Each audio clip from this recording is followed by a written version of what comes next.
সুপ্রিয় দর্শক, আমি আফজাল হোসেন স্বাগত জানাচ্ছি ভোটকাস্টে। আমাদের আজকের অতিথি তাসলিমা আক্তার, গণসংহতি আন্দোলনের রাজনৈতিক পরিষদের সদস্য।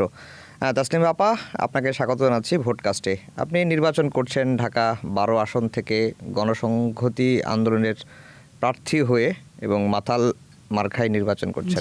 মাথাল মার্কা, তো পরিবেশটা কেমন দেখছেন নির্বাচনের যে প্রচারণাগুলো চালাচ্ছেন? কোনো বাধা বিপত্তি, কোনো সংকট, কোনো কিছু দেখছেন কিনা? নির্বাচনের তফসিল যখন ঘোষণা হয় তখন থেকেই আমাদের আকাঙ্ক্ষা ছিল যে নির্বাচনটা আমরা একটা সৌহার্দ্যপূর্ণ পরিবেশে করতে পারবো এবং সকল প্রার্থী সমান সুযোগ পাবে। কিন্তু তফসিলের ঘোষণার পরদিন থেকেই আমরা দেখলাম যে বাংলাদেশের রাজনীতিতে নতুন নতুন ঘটনা ঘটছে, নতুন মোড় নিচ্ছে। আমরা হাদিকে হারালাম, আমরা দেখলাম গণমাধ্যমে আগুন দেওয়া হলো। এরপরে আমরা কারণ বাজারে দেখলাম বিএনপির একজন সংগঠক তিনি প্রাণে মারা গেলেন। মগবাজারেও আমরা শুনছি একজন মারা গিয়েছেন জামাতের। শেরপুরে একজন ইশতেহার পাঠের সময় যে অনুষ্ঠান সেখানে প্রাণ হারিয়েছে। ফলে আমাদের যে আকাঙ্ক্ষা ছিল যে একটা পরিবেশ যেটার মধ্যে আমরা একটু ভয়হীনভাবে ভোটাররা ভোট দিতে পারবেন এবং প্রার্থীরাও সেভাবে তাদের প্রচারণা করবেন, সেই আশাটা নিয়ে আমরা এখনও আছি। কিন্তু সেইটার সাথে সাথে শঙ্কাটাও কাজ করছে, যেহেতু পরিবেশটা আসলে যে কোনো সময় যে কোনো কিছু হতে পারে এরকম একটা পরিস্থিতির মধ্যে যেন বাংলাদেশ আছে।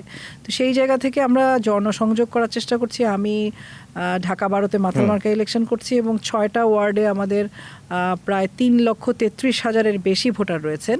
তাদের কাছে যাওয়া, তাদের সাথে জনসংযোগ করা, আমার ইশতেহারের বক্তব্যগুলো তাদের সাথে মিলিয়ে নেওয়া এবং মানে ভোটাররা কী চাচ্ছেন সেটাই সবচেয়ে গুরুত্বপূর্ণ, সেগুলো সংযোগ স্থাপন করা। সেটা পরিধি অনুযায়ীও 6টা ওয়ার্ড খুব ছোট জায়গা না, অনেক বড়। তো সেটা আমরা আসলে সকাল বিকাল রাত প্রতিদিন আমরা আসলে দৌড়াচ্ছি বলা যায়। কিন্তু পরিবেশটাতে আমাদের কাছে মনে হয়েছে যে এখন পর্যন্ত আমি যেটাকে বড় কোনো বাধা সেটা আমি হয়তো পাই নাই, কিন্তু ছোট ছোট বাধা পাচ্ছি। আর আমাকে দিয়ে তো একা বিচার করলে হবে না, এখানে চারপাশে যা ঘটছে সেগুলো আমাদের মধ্যে ঠিক যেইভাবে আমরা গণঅভ্যুত্থানের পরে এক ধরনের কাছাকাছি এসেছিলাম সেগুলোর মধ্যে কিন্তু এখন এক ধরনের টেনশন কাজ করছে। গণসংহতি আন্দোলন কয়টা আসনের প্রতিদ্বন্দ্বিতা? 17টা আসনে। তো বিএনপি জোট এবং জামাত জোট, তারা নির্বাচনী প্রচারণা, নির্বাচনী জনসভাগুলোতে যে ধরনের প্রতিশ্রুতিগুলো দিচ্ছেন, গণসংহতি আন্দোলন সেক্ষেত্রে কী ধরনের প্রতিশ্রুতি বা ইশতেহার তাদের আছে? গণসংহতি আন্দোলনের তো একটা সামগ্রিক ইশতেহার আছে, সেটা নিয়ে আমরা প্রথম থেকে আমাদের কাজ করছি। আমি ঢাকা 12-তে নির্বাচনী প্রচারণার যে দিন থেকে শুরু হলো 22 তারিখ, আমি 23 তারিখেই সংসদ ভবনের সামনে গিয়ে ঢাকা 12-র জন্য যেগুলো আমরা মনে করি ইশতেহার হওয়া উচিত, বিশেষভাবে আমার এই 12 দফা, ঢাকা 12-র জন্য 12 দফা 12ই ফেব্রুয়ারি, এই জন্য আমরা যেটা চেষ্টা করেছি যে ঢাকা 12-র যে জনগণ আছে তাদের সাথে যোগাযোগ, জনসংযোগের মাধ্যমে তাদের কাছ থেকেই আমরা জানতে চেয়েছি আসলে কি তারা চান বা এই 12-র জন্য কি কি প্রয়োজন, সেগুলোই আমরা আমাদের ইশতেহারে তুলে নিয়ে এসেছি। যেমন আপনি খেয়াল করবেন যে প্রত্যেকটা জায়গায় প্রার্থীরা একটা বিষয়ে কথা বলছে, সেটা হচ্ছে চাঁদা, দুর্নীতি, সন্ত্রাস, মাদক। এগুলো কিন্তু আমি যেখানেই গিয়েছি, আমাদের যেই ওয়ার্ডে গিয়েছি সেই ওয়ার্ডে এই কথাগুলো এসছে। আমাদের 12 দফার মধ্যে আমরা প্রথম দফায় আরেকটা বিষয় যোগ করেছি, এরপরেই আমরা সন্ত্রাস, চাঁদাবাজি কিভাবে মুক্ত একটা পরিবেশ করা যায় বাংলাদেশকে বা ঢাকা 12-কে, সেই বিষয় এসেছি।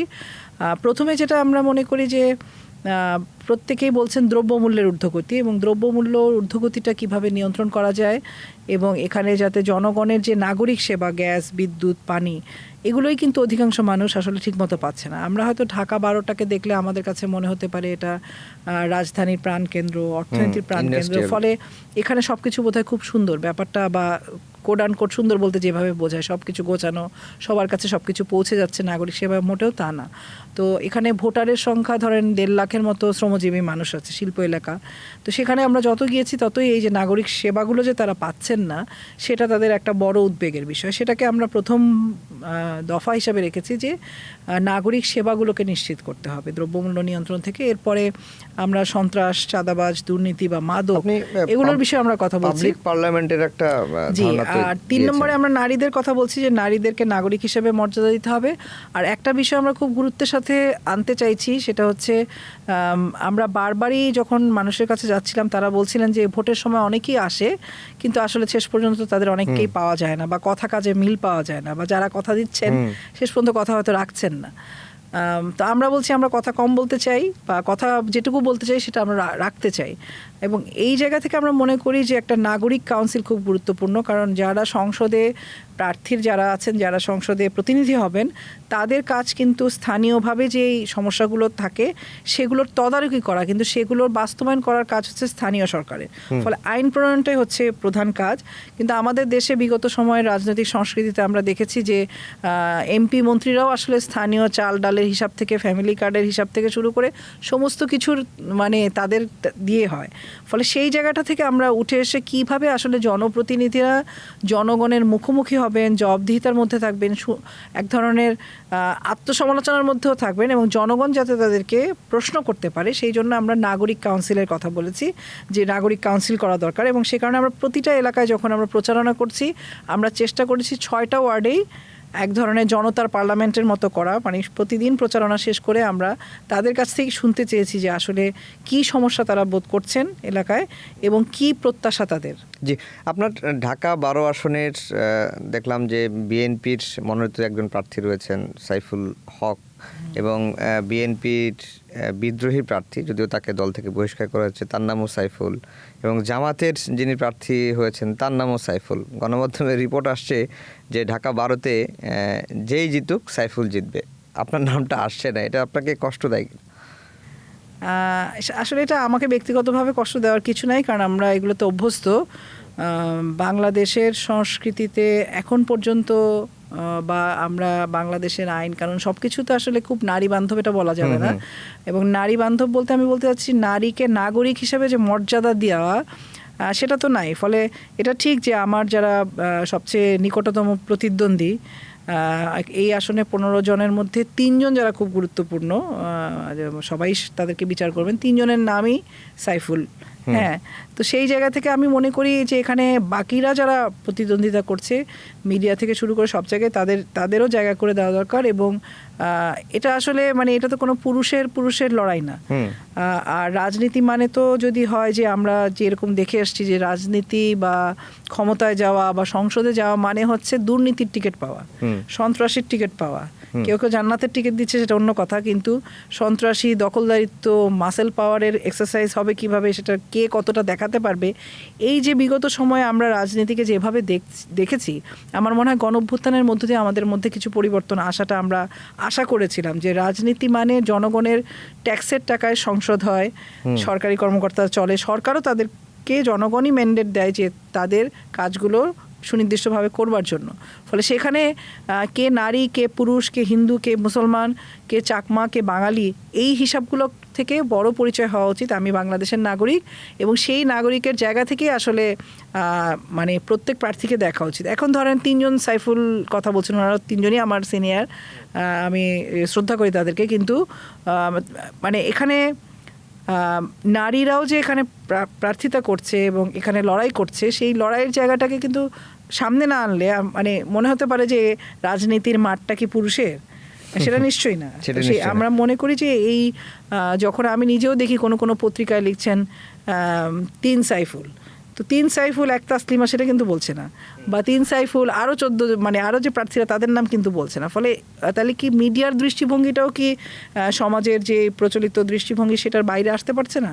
তাই আমি মনে করি সকলেরই সমান সুযোগ, সকলকে, এবং যারা আসলেই মূলত কাজ করছে, হয়তো 15 জন প্রার্থীর মধ্যে সবাই সমানভাবে কাজ করতে পারছেন কি না, যারা কাজ করছেন তাদেরকে অবশ্যই আমার মনে হয় মানে কোনোভাবেই ইগনোর করার সুযোগ নেই। এবারের নির্বাচনে নারী প্রার্থী হয়েছেন, এটা কি খুবই অপ্রতুল মনে হচ্ছে কিনা আপনার এর আগের তুলনায়? কিন্তু গণ অভ্যুত্থানের পরে তো এটা চেঞ্জ হওয়ার কথা ছিল। জুলাই সনদে প্রতিটি রাজনৈতিক দলকে 5% নারী সরাসরি নির্বাচনে অংশ নেওয়ার সুযোগ দিবেন, সেই সবাই সিগনেচার করলো, কিন্তু কেউ তো মানলো না শেষ পর্যন্ত এসে। আপনাদের 17 জনের মধ্যে কয়জন নারী রয়েছে? আমাদের 4 জন নারী, 4 জন রয়েছে, তার মানে আপনারা এগিয়ে আছেন। আসলে আমরা যখন গণঅভ্যুত্থানের সময় আমরা দেখেছি নারীরা বিশেষভাবে অংশগ্রহণ করেছে, এবং এই নারীদের উপস্থিতিটা গণঅভ্যুত্থানে বিশেষভাবে আমরা আরও দেখি, কারণ বাংলাদেশ কিন্তু 71 সাল 90 পেরিয়ে 24 এই দীর্ঘ পরিক্রমার মধ্যে আমরা নারীদেরকে সবসময় দেখেছি। এখন হয়তো অনেক বেশি দেখছি, কারণ এখন নারীরা অনেক বেশি ঘরের থেকে বাইরে অর্থনৈতিক কাজে যুক্ত আছে, শিক্ষা দীক্ষা সব দিকে নারীরা আছে, এবং সামাজিক যোগাযোগ মাধ্যমে কারণেও কিন্তু নারীদের উপস্থিতিটা, যেটা প্রচলিত মিডিয়া ওভাবে দেখাতো না, সেগুলো কিন্তু সামনে আসছে। তো সেই জায়গা থেকে আমাদের আশা ছিল যে আমরা অনেক বছর বাংলাদেশও একটা পরিণত রাষ্ট্রে পরিণত হয়েছে, সেই জায়গা থেকে যেই নারীরা ঘর থেকে বেরিয়ে বা হতাশা থেকে বেরিয়ে, বা তরুণ নারীরা যারা আন্দোলনে অংশ নিলেন এবং শ্রমজীবী নারীরা অংশ নিলেন, আপনি জানেন যে 10 জন প্রাণ হারিয়েছেন তার মধ্যে লিজা আক্তার নামে একজন গৃহ শ্রমিক ছিলেন, তিনিও কিন্তু গুলিবিদ্ধ হয়েছেন, তার মাথায় গুলি লেগেছে, এবং এবার শ্রম আইনের অধ্যাদেশের মধ্যে গৃহ শ্রমিকদের স্বীকৃতি হয়েছে। তো এই যে নারীরা অংশগ্রহণ করলেন, গৃহ শ্রমিক, গার্মেন্টস শ্রমিক, বহু নারীরা অংশগ্রহণ করেছে, এটা স্বাভাবিকভাবেই সমাজের অর্ধেক অংশ নারী। কিন্তু সেই নারীদেরকে এবার আমরা চেয়েছিলাম যে তারা সংসদে আসবেন, তাদের নীতি নির্ধারণী জায়গায় তাদেরকে আমরা দেখতে পাবো। কিন্তু আমরা যখন ঐক্যমত কমিশন হচ্ছে তখনও আমরা বলেছি যে সরাসরি নির্বাচন চাই আমরা, সরাসরি নির্বাচন চাই, কারণ যে সংরক্ষিত আসন রয়েছে সেই সংরক্ষিত আসনে আসলে সেখানে জনগণের কাছে জবাবদিহিতা এবং সুনির্দিষ্ট দায়িত্ব, এই বিষয়গুলো যথেষ্ট জায়গা থাকে না। তো সেই জায়গা থেকে আমরা বলেছি যে সিলেকশনের থেকে ইলেকশনটাই নারীকে সিদ্ধান্ত গ্রহণ যে প্রক্রিয়া, নাগরিক হিসাবে তার ভূমিকাটা স্পষ্ট করে। তো সেখানে আমরা প্রথমে বলেছি 50টা সংরক্ষিত আসনের পাশাপাশি 100টা আসনে যাতে সরাসরি নির্বাচন করা হয়। অনেক আলাপ আলোচনা, তর্ক বিতর্কর পরে সেটা এসে ঠেকলো 5% মনোনয়ন, যেখানে আমরা বলেছিলাম 33% মনোনয়ন, যেটা অনেক আগে থেকে রাজনৈতিক দলে থাকার কথা। তারপরেও আমরা দেখলাম যে এখানে আসলে রাজনৈতিক দলগুলো সেই 5% মনোনয়নটাও পর্যন্ত বড় বড় দলগুলোই দিতে পারেন নাই, 30টা দল তো কোনো মনোনয়নই দেন নাই।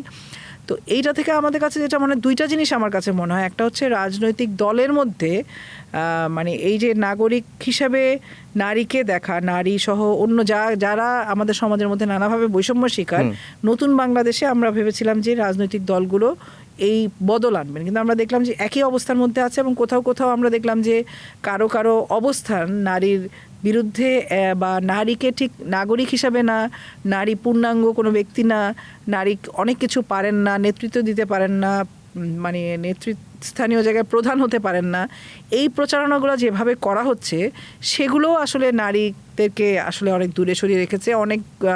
তো সেই জায়গা থেকে আমাদের কাছে মনে হয় যে আসলে এইটা আরেকটা পরিবর্তন যেটা আমার কাছে মনে হয় যে প্রচলিত রাজনৈতিক দলগুলো যেগুলোকে আমরা দেখেছি যারা এখন ইলেকশন করছেন, তাদের বাইরেও অনেকে আসছে, এবং তরুণ নারীরা কিন্তু এবার যুক্ত হয়েছে। সেটা আমার কাছে মনে হয় যে আশার দিক। সেটা সংখ্যা কম হতে পারে, তরুণ নারীরা যুক্ত হয়েছে, এবং এমন অনেক নারীরা যুক্ত হয়েছে যারা উচ্চশিক্ষিত, আবার শ্রমিকদের সংগঠন করে, এরকম নারীরা যুক্ত হয়েছে। তো সেই জায়গাগুলো আমার কাছে মনে হয় যে এগুলো একটা আশার দিক। এটা পার্সেন্টেজ হিসেবে খুবই কম, 3.6, কিন্তু আমার কাছে মনে হয় যারা এই সময়ের মধ্যে গণঅভ্যুত্থানের আগে যে রাজনৈতিক পাটাতনে আমরা কাজ করেছি, সেখানে নারীর জন্য কাজ করা, কারোর জন্য, নারী পুরুষ কারোর জন্যই কাজ করা খুব সহজ ছিল না। মানুষ একটা দলই চিনত, আর কাউকে চেনারই সুযোগ ছিল না। আমাদেরকে অনেকে বলে আপনাদেরকে কে চেনে, তা আমাদেরকে চেনার জন্য যেই মাধ্যম লাগবে, আমি একটা গলিতে দাঁড়াতে পারতেছি না, সেটা নারী হোক পুরুষ হোক, তো গত 15 বছরে তো কারো শোনা হয় নাই। তো সেই জায়গায় এই সময়ে যেই কজন নারী দাঁড়িয়েছেন, আমার ধারণা ভবিষ্যতে এটা বাকিদের জন্য উৎসাহের বিষয় হবে। কিন্তু আপনি যেই দলটার কথা বললেন বা ইঙ্গিত করলেন যে তারা নারীদেরকে দলের সর্বোচ্চ পর্যায়ে দেখতে চায় না, বা এটা তাদের দলের নীতির সঙ্গে যায় না, এবং ওই দলের প্রায় 43% নারী রয়েছে, এটাও তারা বলছেন, এবং ওই দলের নারী যে শাখা রয়েছে তারা বলছেন যে তারা আমির পর্যায়ে বা সর্বোচ্চ দলের যে পদ সেখানে তারা যেতে পারবেন না, এটা মেনেই তারা রাজনীতি করছেন। তাহলে তারা যদি এটা মেনেই রাজনীতি করে সেই দলের নারী কর্মীরা, তাহলে সেটি সমস্যা আছে বলে আপনার কাছে মনে হয়? আমি মনে করি আমরা যে পুরুষতান্ত্রিক সমাজ ব্যবস্থার মধ্যে আছি, সেটার যে চিন্তাভাবনা, সেটা যেমন রাষ্ট্রীয় আইন কানুনের মধ্যে আমরা দেখি, পাঠ্যপুস্তকে দেখি, মিডিয়াতে দেখি, সেটা রিফ্লেকশন। আমরা যদি মনে করি পুরুষতান্ত্রিক যে চিন্তাভাবনা বা যে ব্যবস্থা, সেটা কেবলমাত্র পুরুষই ধারণ করে, সেটা আমার মনে হয় ঠিক না। সেইটা যদি একজন নারীও ধারণ করে, এবং আমরা জানি সেটা নারীরাও ধারণ করে, তো সেই স্ট্রাগলটা যদি নারীরা না করে, যখন আমাকে কেউ বলছে, সেটা জামাতে ইসলাম হোক, সেটা চরমনাইয়ের দল হোক, যেই দলই হোক, তারা যদি আমাকে নাগরিক হিসেবে তুচ্ছ-তাচ্ছিল্য করে বা আমার অস্তিত্বকেই অস্বীকার করে একভাবে, আমি ভোট দিতে পারবো, আমি পড়তে পারবো, আমি ব্যবসা করতে পারবো, কিন্তু আমি সিদ্ধান্ত নিতে পারবো না। তার মানে কি আমার পড়া, আমার ব্যবসা, আমার যা কিছু কাজ, সেগুলোও আসলে অন্য কেউ সিদ্ধান্ত নিয়ে দিবে? আমি কি তাহলে কারো ক্রিয়ানক? এইরকম জায়গায় যদি কেউ আমাকে দেখায়, সেটা যদি আমার আত্মমর্যাদায় না লাগে, সেই সংগ্রামটা যদি আমি না করি, তাহলে তো সেটা মানে নারীকেও প্রশ্ন করতে চাই আমি, যে এই নারীরা এই জিনিসগুলো মেনে নেন। তা আমার মনে হয় যে এই মেনে নেওয়ার ক্ষেত্রেও সমাজের নানান রকম বাধা বিপত্তি, এবং সারাক্ষণ একজন নারীকে যদি বলা হয় যে তুমি পারো না বা পারবা না, বা তার চারপাশে তাকে, ধরেন আপনি একজনের, যে রোকেয়া বলতেন আর কি, যে ডানা কেটে দিয়ে বলে যে সে উঠতে পারে না, তো সেই যেরকম জায়গা, যে একজন নারীকে তার মানে কাজের জায়গাটা না দিয়ে তাকে যদি আপনি বন্ধ করে রেখে দেন আর বলেন যে তুমি পারো না, তো সেটা তো হবে না। তো সেই জায়গাগুলো এখনও আছে, সেটা পরিবর্তনের জন্য আমার মনে হয় নারীদের একটা অগ্রণী ভূমিকা বিশেষ জরুরি, যে এই সংস্কৃতির পরিবর্তন করা। আর এটা শুধু নারীদের আমি মনে করি না পরিবর্তনের বিষয়, নারীরা অগ্রণী ভূমিকা রাখবে, কিন্তু নারী পুরুষ উভয়কেই এই যে সমাজের এই চিন্তাটা, যেটাকে রাজনৈতিক দলগুলো ধারণ করছে, সেটার বিরুদ্ধে অবস্থান না নিলে আসলে একজন মানুষ হিসেবে আমাদের অবস্থানটাই প্রশ্নের মুখোমুখি হয়। এই যে বড় দুটি দল বিএনপি জামাত, তারা নানা রকম প্রতিশ্রুতি কিন্তু দিচ্ছে নির্বাচনী প্রচারণায়, এবং বিএনপি বলছে ফ্যামিলি কার্ডের কথা, কৃষক কার্ডের কথা, 18 মাসে 1 কোটি বেকারদের চাকরির ব্যবস্থা করবেন, নানা রকম কথাবার্তা বিএনপির তরফ থেকে আসে। জামাতের তরফ থেকেও মেডিকেল কলেজ থেকে শুরু করে শিশুদের খাদ্য থেকে শুরু করে নানা বিষয়ে তারা প্রতিশ্রুতি দিচ্ছেন। দুটি দলের প্রতিশ্রুতি যদি আমি একটু মানে সামারাইজ করতে বলি, বা আপনার কাছে কোন দলের প্রতিশ্রুতিটা প্রাগম্যাটিক বেশি মনে হচ্ছে এখন পর্যন্ত? তার আগে আমি একটু আপনার আগের প্রশ্নটাতে একটু বলে যাই। যেমন আমার এবার নির্বাচন করার পেছনে কারণটা আমি একটু শেয়ার করতে চাই। আমার জন্য এটা একেবারেই প্রথম। আমি দীর্ঘদিন রাজনৈতিক কর্মী হিসেবে, প্রায় 30 বছরের যাত্রা, আমি ছাত্র রাজনীতির পরে নারী সংগঠন, শ্রমিক সংগঠনে কাজ করছি। প্রায় 17 বছর আমি শ্রমিক সংগঠন করেছি। ফলে আমার কাছে আসলে নির্বাচন যে এবার করবো এরকম সিদ্ধান্তটা ছিল না।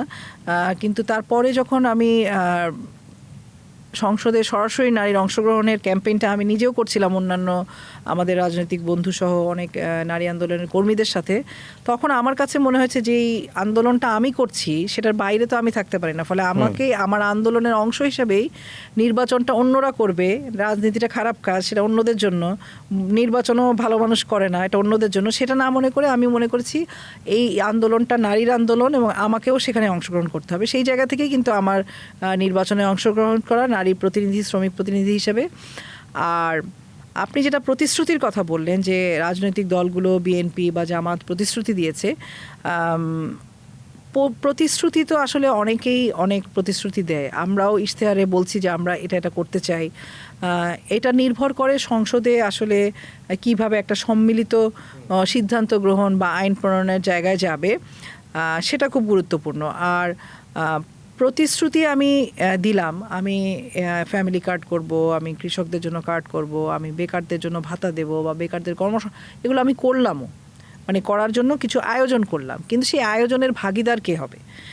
আমরা বিগত সময় যেটা দেখেছি, যে সরকারিভাবে সামাজিক সুরক্ষা বলেন, সরকারি যে আয়োজনে নাগরিকদের যত সুযোগ সুবিধা পাওয়ার কথা, এই ফ্যামিলি কার্ডই বলেন, রেশনই বলেন, যা কিছুই বলেন, সেটা দেখা গেছে যে আসলে নির্দিষ্ট একটা রাজনৈতিক দল পাচ্ছে, যারা ক্ষমতায় আছে বা তাদের সঙ্গে জোটবদ্ধভাবে যারা আছে তারা পাচ্ছে।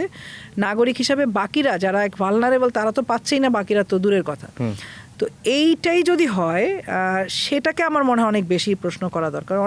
আমরা আশা করি যে বাংলাদেশ এখন যে অবস্থার মধ্যে আছেন, মানে আসলে কোন দল কত, সবাই মানে অনেক ভালো ভালো কথা বলতেছেন, কেউ নারী পক্ষে কথা বলছেন না, সেটাও আমাদের অ্যাড্রেস করতে হবে স্বাভাবিকভাবেই।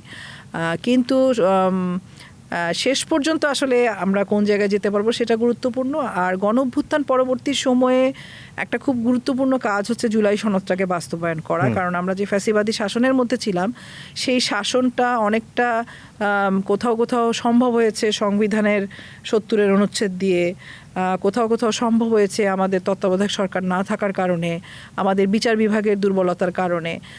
আমাদের যারা ক্ষমতায় ছিলেন প্রধানমন্ত্রী যখন তখন সে জরুরি অবস্থা ঘোষণা করবে, এরকম অনেকগুলো ৮৪টা বিষয় নিয়ে, ফলে সেগুলো বাস্তবায়নের কাজটাও কিন্তু আমাদের গণঅভ্যুত্থান পরবর্তী নতুন বাংলাদেশ তৈরি করার ক্ষেত্রে বা গণতান্ত্রিক একটা যাত্রার পথে খুব গুরুত্বপূর্ণ। তো সেই জায়গায় জুলাই সনদটা বাস্তবায়নটাও কেউ আসলে একলা একলা করতে পারবে বলে আমি মনে করি না। কিন্তু এই যে একটা নিজেদের মধ্যে একটা গণতন্ত্রের পথে যাবার জন্য যে চেষ্টা থাকা দরকার, সেটা আমার মনে হয় যে আমরা গণঅভ্যুত্থানের পরপর যতটা আমাদের মধ্যে এক ধরনের এই কাজগুলো অন্তত আমাদের করতে হবে, বা একটা জুলাই সনদ করতে হবে, জুলাই সনদটা বাস্তবায়ন করতে হবে। কিন্তু ইলেকশন আসতে আসতে আমার কাছে মনে হচ্ছে যে অনেকটা সম্পত্তি ভাগাভাগি করার সময় বাবা মা মারা গেলে বা পরিবারে কেউ মারা গেলে যেমন একটা খুব টেনশন শুরু হয় যে কে পাবে কে পাবে না, আমাদের দেশের রাজনীতি আমরা বরাবরই দেখেছি ইলেকশন আসলে মনে হচ্ছে জায়গা জমি কে দখল করবে, কারটা কে পাবে। এখন হয়তো অত খোলাখুলি দেখা যাচ্ছে না, কিন্তু সেই সংস্কৃতি থেকে তো আমরা বের হয়ে আসতে পারি নাই। তো সেই কারণে আমি মনে করি, আমি বলতেও চাই রাজনৈতিক দলগুলোকে এবং বিশেষ করে বাংলাদেশের ভোটার এবং নাগরিকদেরকে, যে আমাদের বাংলাদেশকে পুনর্গঠন করার, মানে জাতীয় পুনর্গঠন করার একটা সুযোগ এসছে। এই সুযোগটা যেমন রাজনৈতিক দলরা সংসদে যারা যাবেন তারা করবেন, তাদের মধ্যেও একটা ন্যূনতম ইউনাইটেড অবস্থান যদি না থাকে এটা কঠিন হবে।